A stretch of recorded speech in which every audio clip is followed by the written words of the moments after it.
السلام علیکم سامعین، 14 ربیع الاخر کی تاریخ شروع ہو چکی ہے، 6 اکتوبر ہے۔ خبر کا عنوان ہے ووٹنگ کے دوران برقع نشین خواتین کی پہچان۔ معاملہ ریاست بہار سے متعلق ہے۔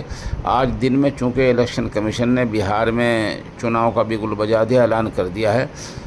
چند دن پہلے بی جے پی کے ایک رہنما نے یہ شکایت کی تھی اور درخواست کی تھی الیکشن کمیشن سے کہ جب ووٹنگ ڈالی جائے تو جو برقع نشین جو خواتین ان کی پہچان کرا کر اندر جانے دیا جائے۔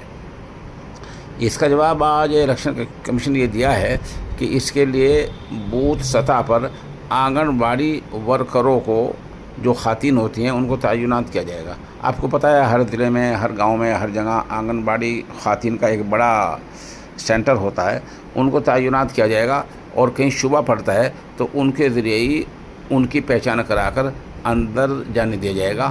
اس مطلب کا اعلان بھی آج الیکشن کمیشن نے باقاعدہ پریس کانفرنس میں دیا ہے۔